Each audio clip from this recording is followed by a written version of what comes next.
अगली धारा है बीएनएस की धारा 251। क्या है अगली धारा? बीएनएस की धारा 251, जो कि आईपीसी की धारा 214 के समरूप है। अपराधी के प्रतिछादन के प्रतिफलस्वरूप उपहार की प्रस्थापना या संपत्ति का प्रत्यावर्तन। क्या कह रही है धारा? यह धारा पिछले की धारा यानी बीएनएस की धारा 250 से मिलती जुलती है।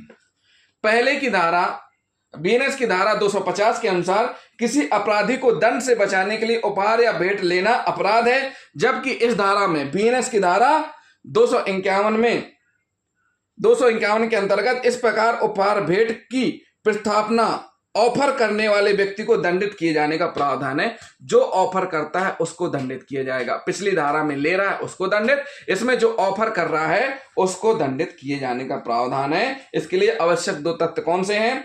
पहला है परितोषण या उपहार की प्रस्थापना या किसी व्यक्ति को संपत्ति का प्रत्यावर्तन करना, संपत्ति का प्रत्यावर्तन करना। नंबर दूसरा, ऐसा परितोषण या प्रत्यावर्तन की स्थापना किसी अपराध को छिपाने, किसी व्यक्ति को विधि के अधीन दंडित होने से बचाने या दंडित करने हेतु कार्रवाई न करने के फलस्वरूप की गई हो।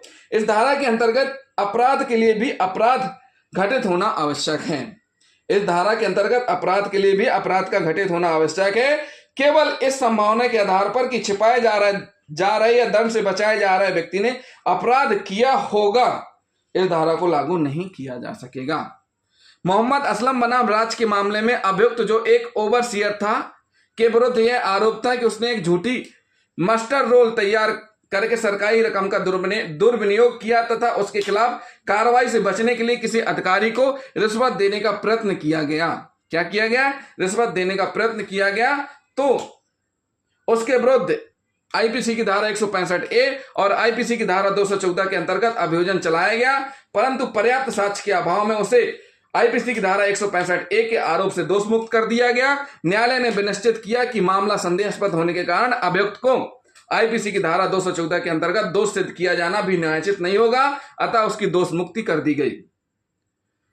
बीएनएस की धारा 250 और 251 के संदर्भ में यह उल्लेख कर देना आवश्यक है कि दंड भारतीय नागरिक सुरक्षा संहिता में ऐसे अपराधों को प्रगणित किया गया है जो विभिन्न प्रश्ननीय हैं, अतः प्रश्ननीय मामले में यह धाराएं लागू किए जाने का प्रश्न ही नहीं उठता है।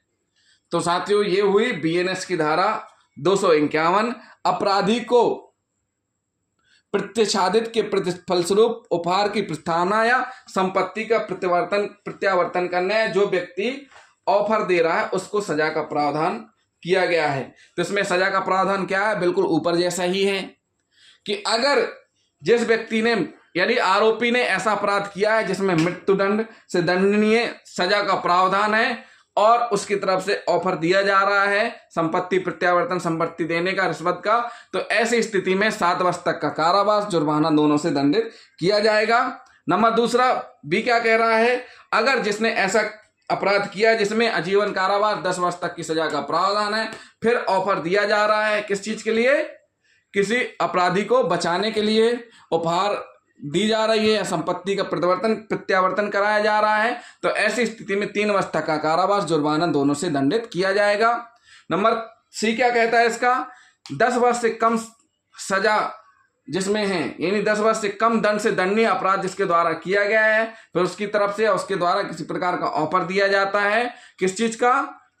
अपराधी को प्रतिच्छादन के लिए प्रतिफल स्वरूप उपहार दिया जाता है, बचाने के लिए भेंट दी जाती है, तो जो ऑफर दे रहा है उसको दंडित किया जाएगा, जिसमें सजा का प्रावधान होगा 1/4 जो अधिकतम दीर्घावधि सजा होगी उसका 1/4 कारावास और जुर्माना दोनों से दंडित किया जाएगा। क्या किया जाएगा? 1/4 कारावास और जुर्माना दोनों से दंडित किया जाएगा।